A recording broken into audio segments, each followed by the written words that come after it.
if I didn't have a 5-month-old and a husband and a full-time job, I would literally spend all day helping you guys with your statement and your CVs and all that stuff.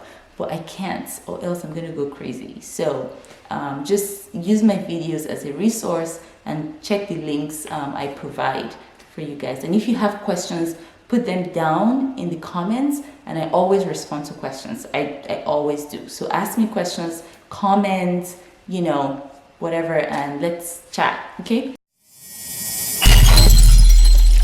Hey guys, welcome back to my channel. If you are new here, welcome.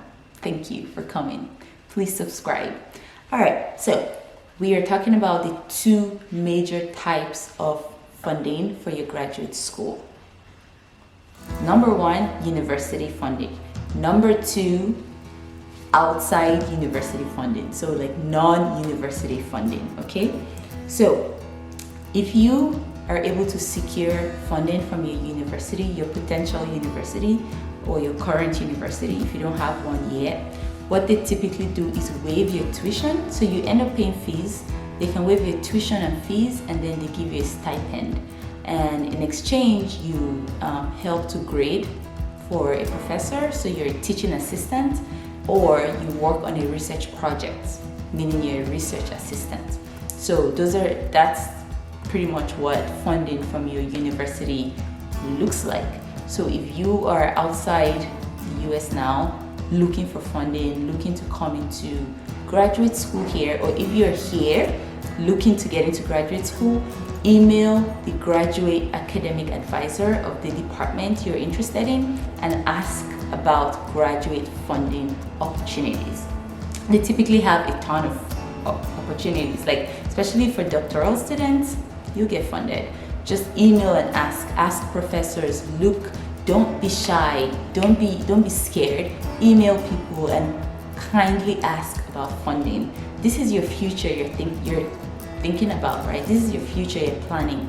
If you are scared and if you are timid, you're not gonna get a response. So you have to reach out to people and ask.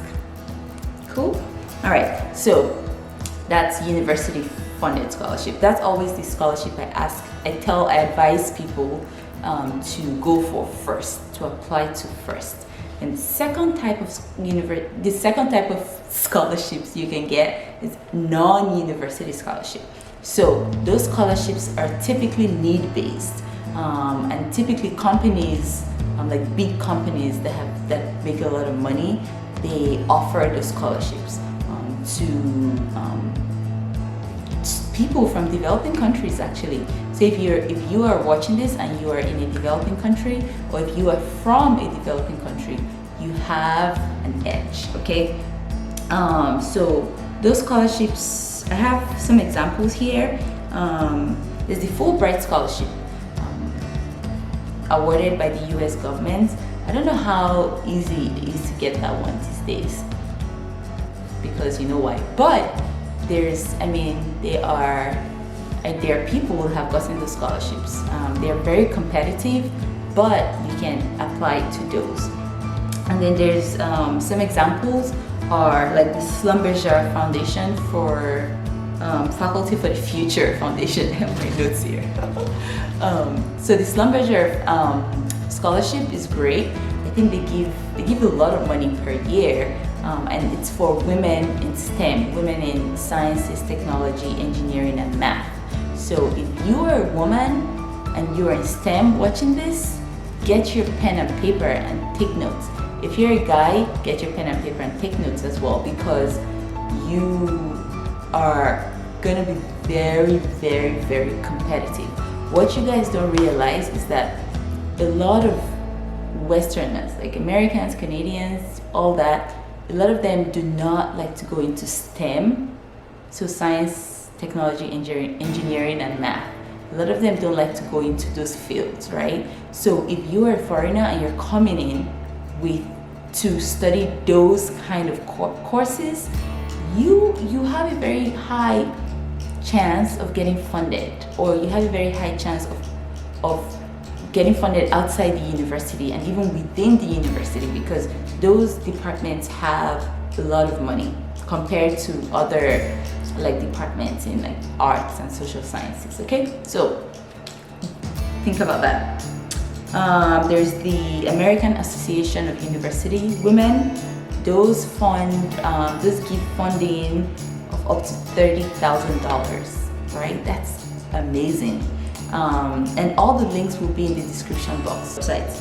There's the P.E.O International Peace Scholarship. That's also great. They give up to I think 13,000 or 12,500. So all these monies are great. What do they usually require from you? They usually require your CV, so make sure your CV is up to date, your CV is edited properly, formatted properly, and no grammatical errors in your CV, none. Okay, and then they usually require a statement of purpose, right? So you have to tell them why you deserve to win the scholarship, because a lot of people would apply, so why you? Okay, and then what else do they ask you for? They ask for transcripts. They usually want to see transcripts. You know, what have you studied? What classes did you take? All that stuff. And the last thing is references. So they always want to know what other people think about you, what your colleagues think about you, what your professors, your former professors think about you, or your bosses and things like that. So those are the 4 things always required from these scholarships. All right, so yeah, so that's it. So to recap, we have the university scholarship, we have the non-university scholarship.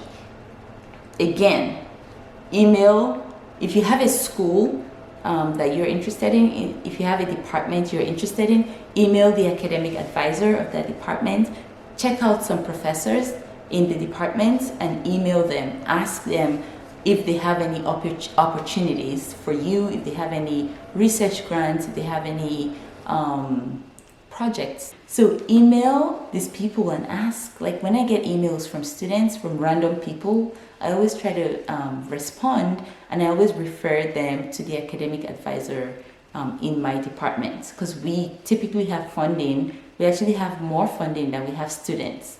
So yeah, so do that first. So go after the university funding, and then in the meantime also apply to other non-university funding. The thing to think about is that university funding is not as competitive as non-university funding, right? So always go, I'm not saying don't be competitive, but always go to the funding that is less competitive.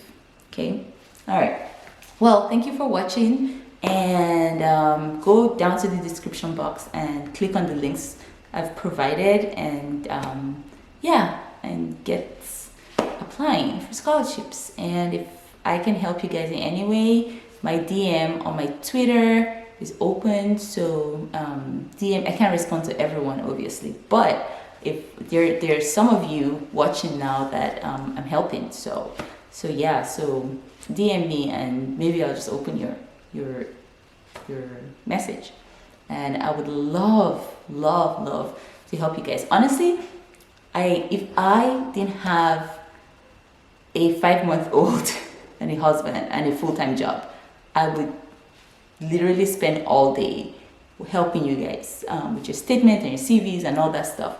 But I can't, or else I'm gonna go crazy. So just use my videos as a resource and check the links I provide for you guys. And if you have questions, put them down in the comments, and I always respond to questions. I always do. So ask me questions, comment, you know, whatever, and let's chat, okay? All right, bye guys. Thanks for watching, and have a great day. Bye-bye. Wow, babe. My video is going to be noisy because of that noise. What do you think? It just got quiet all of a sudden.